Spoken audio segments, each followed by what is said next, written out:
बात करते हैं कि ट्रांसक्रिप्शन होता कैसे है। ठीक है, प्रोसेस ऑफ ट्रांसक्रिप्शन क्या है। अगर तुमने ट्रांसक्रिप्शन यूनिट को समझ लिया तो इसमें कुछ भी नहीं है। प्रोसेस जो है वो सेम है। जो आरएनए पॉलीमरेज है वो कहाँ पे आएगा, हमारे प्रमोटर साइट पे बाइंड कर जाएगा। ये अगर प्रमोटर साइट है, ये जो ऑरेंज कलर का है ये क्या है, आरएनए पॉलीमरेज। ठीक है, ये जो आरएनए पॉलीमरेज है ये प्रमोटर पे बाइंड कर गया। इसके बाद इसने इलोंगेशन की, ये जो आरएनए है ये बनता गया, बड़ा होता गया। और जैसे ये टर्मिनेटर साइट पे पहुंचा, ये टर्मिनेटर साइट थी, जैसे ये यहाँ पे पहुंचा वैसे ही आरएनए पॉलीमरेज और आरएनए जो है वो गिर गए, वहाँ से अलग हो गए। ठीक है, और ये जो आरएनए पॉलीमरेज है इसको हम दोबारा यूज़ कर सकते हैं।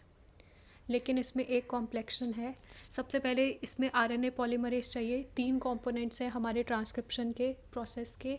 सबसे पहले आरएनए पॉलीमरेज होना चाहिए जो प्रमोटर पे बाइंड करेगा और टर्मिनेटर पे वो निकल जाएगा जो है हमारे ट्रांसक्रिप्शन यूनिट से। इसके बाद दूसरा ट्रांसक्रिप्शन यूनिट होनी चाहिए, मतलब एक प्रमोटर साइट, बीच में एक स्ट्रक्चरल जीन और लास्ट में क्या होना चाहिए, एक टर्मिनेटर होना चाहिए। ठीक है, एक और चीज़ जो आरएनए पॉलीमरेज है, ये आरएनए तो बनाता ही है, साथ साथ क्या करता है, अनवाइंड करता है डीएनए को।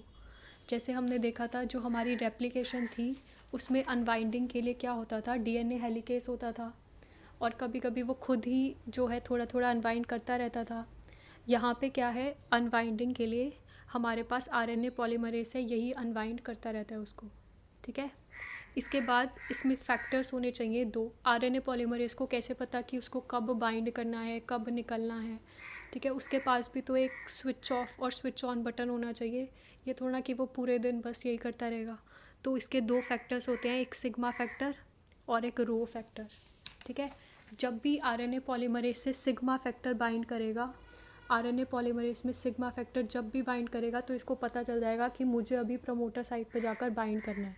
ठीक है, जो आरएनए पॉलीमरेज है उससे जब भी रॉ फैक्टर बाइंड करेगा, ये होता है रॉ, जब भी रॉ फैक्टर बाइंड करेगा तो उसको पता चल जाएगा कि मुझे क्या करना है, अब टर्मिनेटर साइट तक पहुंच के निकलना है वहाँ से। ठीक है, तो जो आरएनए पॉलीमरेज है अगर वो अकेला है बिना किसी फैक्टर के है तो वो सिर्फ इलोंगेशन कर सकता है। इनिशिएशन के लिए हमेशा सिग्मा फैक्टर चाहिए और प्रमोटर साइट चाहिए, और टर्मिनेशन के लिए हमेशा क्या चाहिए, रॉ फैक्टर चाहिए और टर्मिनेटर साइट चाहिए। ठीक है,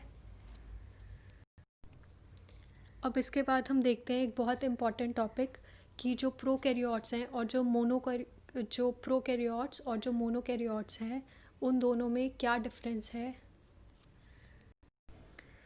जो यूकैरियोट्स और प्रोकैरियोट्स है उन दोनों के जीन्स में और उन दोनों के स्ट्रक्चर में और उन दोनों के ट्रांसक्रिप्शन यूनिट में और ट्रांसक्रिप्शन में क्या डिफरेंस होता है। तो सबसे पहले उनमें जो जीन्स होते हैं, जो डीएनए के जीन्स हैं वो डिफरेंट हैं। ठीक है, इनको क्या कहते हैं, सिस्ट्रॉन।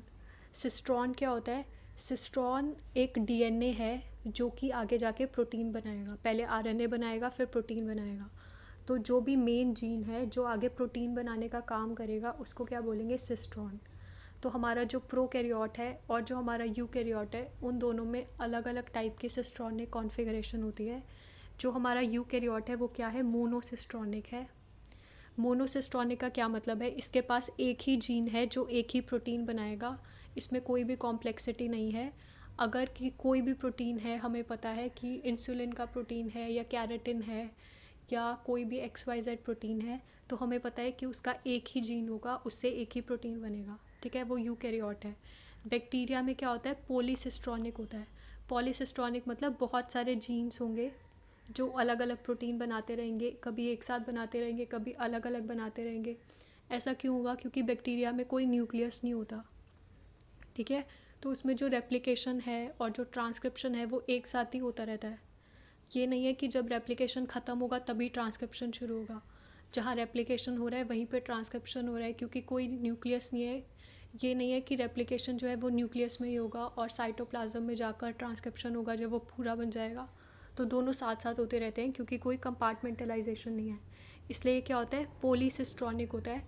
इसमें बहुत सारे सिस्ट्रॉन्स होते हैं। ठीक है, सिंगल जीन नहीं होता जो सिंगल पॉलीपेप्टाइड बनाए। तो इसीलिए जो हमारे यूकैरियोट्स होते हैं उसमें कैसे जीन्स होते हैं, स्प्लिट जीन्स होते हैं, ताकि जो एफिशिएंसी है वो बढ़ सके। और जो स्प्लिट जीन्स होते हैं इसकी बहुत सारी इंपॉर्टेंस होती है। सबसे पहले ये हमें बताते हैं कि जो आरएनए है हमारा आरएनए वर्ल्ड था सबसे पहले, ठीक है। हमारा डीएनए वर्ल्ड नहीं था, आरएनए वर्ल्ड था। जो आरएनए है वो बहुत इंपॉर्टेंट है कि ये बताता है, ठीक है। तो ये स्प्लिट जीन्स कैसे होते हैं? स्प्लिट जीन्स का मतलब है कि इसके अंदर कुछ गड़बड़ है, ठीक है, कुछ स्प्लिट आ रहा है, ठीक है। जैसे स्प्लिट एंड्स होते हैं जिसमें दो दो होते हैं, तो ऐसे इसमें दो रीजन्स है, एक है एक्सॉन्स, एक है इंट्रॉन्स, ठीक है। एक्सॉन्स में एक्स है, एक्स का मतलब एक्सप्रेशन, ये वो डीएनए है जो आगे एक्सप्रेस होगा प्रोटीन बनाने के लिए, आरएनए बनाने के लिए, ठीक है, ये वो है। और इंट्रॉन्स क्या है? जो इंटरप्ट करते हैं। इसमें इन आ रहा है ना, इन या इंट, ये क्या करेगा? इंटरप्ट करेगा। तो जो हमारा इनिशियल आरएनए बनेगा वो ऐसा बनेगा, स्प्लिट जीन से बनेगा। इसमें इंट्रॉन्स भी हैं और एक्सॉन्स भी हैं, मतलब जो एक्सप्रेस होंगे वो भी हैं प्रोटीन में, और जो इंटरप्ट कर रहे हैं वो भी हैं, ताकि हमारा जो डीएनए ट्रांसक्रिप्शन और एप्लीकेशन और जो भी ट्रांसलेशन का प्रोसेस है वो फूल प्रूफ हो। कोई भी कहीं पे भी कुछ भी अगर डैमेज हो जाता है तो वो इंट्रॉन्स अपने ऊपर ले ले, ठीक है। तो हमारा ये जो एक्सॉन्स का पोर्शन है ये सारा सेफ रहे, ठीक है। एक एक जो इसकी साइट है वो सेफ रहे, ताकि हमारा प्रोटीन जो है वो हाई एफिशिएंसी के साथ बन सके। यही जो है हमारा इंट्रॉन्स का पर्पस है, इंट्रॉन्स के होने का।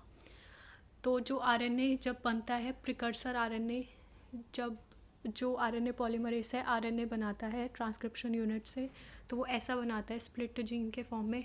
इसमें एक्सॉन भी होते हैं और इंट्रॉन भी होते हैं। लेकिन बाद में क्या होता है कि सारे इंट्रॉन्स जो हैं वो अलग हो जाते हैं, ठीक है, क्योंकि ये इंटरप्टिंग है और इनकी ज़रूरत नहीं है आगे प्रोटीन बनाने में, तो ये अलग हो जाते हैं। और हमारा जो मेच्योर आरएनए है उसमें क्या होता है? सिर्फ एक्सॉन होते हैं, ठीक है।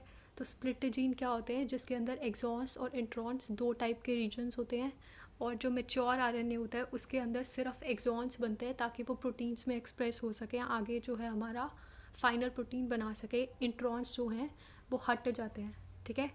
और जो इंट्रॉन्स हटने का प्रोसेस होता है उसको क्या कहते हैं? RNA modification. ये हमें पढ़ाया जाएगा आगे। अच्छा, तुम्हारी बुक में अलग से दिया भी हुआ है कि जो बैक्टीरिया है उसके अंदर दो चीज़ें क्या होंगी। सबसे पहले वो क्या है? पॉलीसिस्ट्रॉनिक हैं, उसके अंदर कोई भी स्प्लिट जीन नहीं है, कोई इंट्रॉन्स और एक्सॉन्स नहीं है, और एमआरएनए का कोई मॉडिफिकेशन, कोई प्रोसेसिंग नहीं हो रही। प्रोसेसिंग करने का क्या मतलब है कि हम इंट्रॉन्स को हटा रहे हैं या फिर कुछ और ऐड कर रहे हैं। हम आगे देखेंगे प्रोसेसिंग में जो कैप है और जो टेल है, दोनों एंड पे हम कुछ कुछ ऐड कर देते हैं ताकि प्रोटीन बनाते वक्त अगर कोई लॉस हो तो जो एंड्स हैं हमारे, जो ओरिजिनल एंड्स हैं वो सेफ़ रहे। तो हम दोनों एंड्स पे कुछ कुछ जोड़ देते हैं। तो ये सब करने की ज़रूरत नहीं है क्योंकि बैक्टीरिया जो है वो ज़्यादा कॉम्प्लिकेटेड नहीं है। इसके बाद जो ट्रांसक्रिप्शन और ट्रांसलेशन है ये सेम कंपार्टमेंट में हो रही है, ठीक है। उसके पास कोई न्यूक्लियस नहीं है, कुछ नहीं है। तो इसीलिए जो ट्रांसलेशन है वो पहले शुरू हो जाती है। आरएनए जब बना भी नहीं तब भी ट्रांसलेशन शुरू हो जाती है, ठीक है। तो ये बैक्टीरिया के दो फीचर्स हैं। इसके बाद यूकैरियोट्स के स्पेशल फीचर्स क्या हैं ट्रांसक्रिप्शन के टाइम पे? सबसे पहले इसके अंदर 3 आरएनए पॉलीमरेज होते हैं। 3 तो होते हैं जो 3 टाइप के आरएनए बनते हैं, एक एमआरएनए, एक टीआरएनए और एक आरआरएनए। उनको बनाने के लिए अलग अलग टाइप के आरएनए पॉलीमरेज होते हैं। इसके अलावा एक पॉलीमरेज होता है जो ऑर्गेनेलीज के लिए होता है। हमें पता है जो हमारा न्यूक्लियस है, जो हमारा माइटोकॉन्ड्रिया है, उसके पास खुद का आरएनए होता है, ठीक है। हमने पढ़ा था ना माइटोकॉन्ड्रियल आरएनए। इन सब के लिए उसके पास अलग से आरएनए पॉलीमरेज होता है। जो हमारा बैक्टीरिया है उसके अंदर सिर्फ एक आरएनए पॉलीमरेज होता है, वही सब काम करता है। यहाँ पे 3 टाइप के आरएनए पॉलीमरेज होते हैं, ठीक है। इसके अलावा एक्सॉन्स और इंट्रॉन्स होते हैं। तो सबसे पहले हम देखते हैं जो आरएनए पॉलीमरेज 2 है वो सबसे ज़्यादा मेन है, ठीक है। वो क्या बनाएगा? HN-RNA बनाएगा। HN-RNA की फुल फॉर्म होती है हेट्रो न्यूक्लियर आरएनए या फिर हेट्रोजनस न्यूक्लियर आरएनए, ठीक है। इसी को हम आगे जाके क्या बोलते हैं? mRNA बोलते हैं, ठीक है। ये mRNA ही है, मैसेंजर आरएनए। जो हमारा मेन आरएनए है जो प्रोटीन बनाता है उसी को पहले क्या बोला जाता है? HN-RNA। तो जो हमारा आरएनए पॉलीमरेज 2 है वो क्या बनाता है? HN-RNA या फिर mRNA, जो टेम्पलेट होता है प्रोटीन बनाने के लिए। इसके अलावा जो आरएनए पॉलीमरेज 1 है वो राइबोसोमल आरएनए बनाता है, और आरएनए पॉलीमरेज 3 क्या बनाता है? टीआरएनए बनाता है। हम आगे जाके पढ़ेंगे कि ये जो 3 आरएनए हैं इनका क्या क्या फंक्शन होता है। हम अभी पढ़ लेते हैं। सबसे पहले mRNA है वो टेम्पलेट बनाएगा, उसका नाम है मैसेंजर, तो वो मैसेज कैरी करेगा, प्रोटीन को के पास पहुंचाएगा कि तुम्हें ये सीक्वेंस है तो ये प्रोटीन बनाना है, ठीक है, ये अमीनो एसिड ऐड करना है, तो वो काम है hnRNA का। rRNA क्या करेगा, इसका स्ट्रक्चरल रोल होता है, जो राइबोसोम होता है वो कुछ ऐसे होता है, ठीक है, ऊपर बड़ा यूनिट और नीचे छोटा यूनिट, तो ये 2 यूनिट्स होते हैं राइबोसोम के, और इसी पे क्या होता है, mRNA आ जाता है, ठीक है, और उससे प्रोटीन बनता रहता है, ठीक है, यहाँ पे प्रोटीन बनता रहता है। तो ये काम जो इसका सरफेस प्रोवाइड करने का, स्ट्रक्चर प्रोवाइड करने का काम किसका है, राइबोसोमल आरएनए का, ये एक स्ट्रक्चर प्रोवाइड करता है जहाँ पर ट्रांसलेशन हो पाए, ठीक है। इसके बाद टीआरएनए का क्या काम है, टीआरएनए को अडेप्टर मॉलिक्यूल भी कहते हैं। टीआरएनए पे ही एक तरफ एमआरएनए लगा होता है और एक तरफ क्या लगा होता है, प्रोटीन लगा होता है। जो टीआरएनए है इसके 4 एंड्स होते हैं, हम पढ़ेंगे। एक तरफ लगा होता है एमआरएनए, एक तरफ लगा होता है प्रोटीन। तो जैसे ही वो एमआरएनए वाला स्पॉट आता है, वो देखता है कि इस पर कौन सा अमीनो एसिड आना चाहिए, तो वो अमीनो एसिड फटाफट आ जाता है और वो लगता जाता है ऐसे ऐसे, ठीक है। और जो एक तरफ से आरएनए चलता रहता है इस तरफ, और इस तरफ से प्रोटीन बनता रहता है, ठीक है। तो ये जो अडाप्टर मॉलिक्यूल जो अमीनो एसिड प्रोवाइड करने का काम होता है, उन दोनों को जोड़ने का काम होता है, वो कौन करता है, टीआरएनए करता है। तो हमारा जो एमआरएनए है वो टेम्पलेट बनाता है, हमारा जो आरआरएनए है वो स्ट्रक्चरल रोल करता है, और टीआरएनए क्या है, अडाप्टर मॉलिक्यूल है। तो हमारे जो यूकैरियोट्स होते हैं, सबसे पहले उसमें 4 टाइप के आरएनए पॉलीमरेज होंगे, ताकि वो 3 टाइप के अलग अलग आरएनए और 1 टाइप की ऑर्गेनेली बना पाए, ठीक है। ऑर्गेनेली वाले आरएनए जो हैं उनके ट्रांसलेशन के लिए अलग आरएनए पॉलीमरेज होगा, ठीक है। इसके बाद और यूकैरियोट में क्या फीचर होता है, इसमें स्प्लिट जीन होते हैं, ठीक है। स्प्लिट जीन हमने पढ़ा था, जिसमें एक्सॉन्स और इंटरॉन्स दोनों साथ में बैठे होते हैं, ठीक है। तो इनको इसके बाद प्रोसेस करना पड़ता है। जो आरएनए बनता है वो क्या होता है, प्री मैच्योर होता है, ठीक है। प्री आरएनए कहते हैं उसको, प्रिकर्सर आरएनए या फिर प्री आरएनए। वो मैच्योर नहीं होता, उसको मैच्योर करना पड़ता है, ठीक है। तो मैच्योर करने के लिए हमें 3 काम करने पड़ते हैं। सबसे पहले क्या करना है, उसकी स्प्लाइसिंग करनी है। स्प्लाइसिंग का मतलब होता है काटना, ठीक है। जैसे तुम फ्रूट निंजा खेलते हो ना, फ्रूट निंजा में वो क्या कर रहा होता है, स्प्लाइसिंग कर रहा होता है, फ्रूट्स को बीच से काट रहा होता है, उसको कहते हैं स्प्लाइसिंग, ठीक है। तो ये इंट्रॉन्स की स्प्लाइसिंग कर देता है और एक्सॉन्स को जोड़ देता है। ये क्या है, पहला काम। मैच्योर आरएनए बनाने के लिए प्रिकर्सर आरएनए से सबसे पहले इंट्रॉन्स की स्प्लाइसिंग होती है और एक्सॉन्स को जोड़ा जाता है। दूसरा काम क्या होता है, कैपिंग। कैपिंग का मतलब क्या है, जो 5' एंड है उस पर क्या ऐड हो जाता है, मिथाइल ग्वानोसिन ट्राइफॉस्फेट, ठीक है। Mg3P जो है, मिथाइल ग्वानोसिन ट्राइफॉस्फेट जो है वो 5' एंड पे ऐड हो जाता है। उसके बाद होती है टेलिंग। टेलिंग पे क्या होता है, बहुत सारे एडेनाइलेट रेजिड्यूज़ या फिर AAA बहुत सारे एंड पे ऐड हो जाते हैं।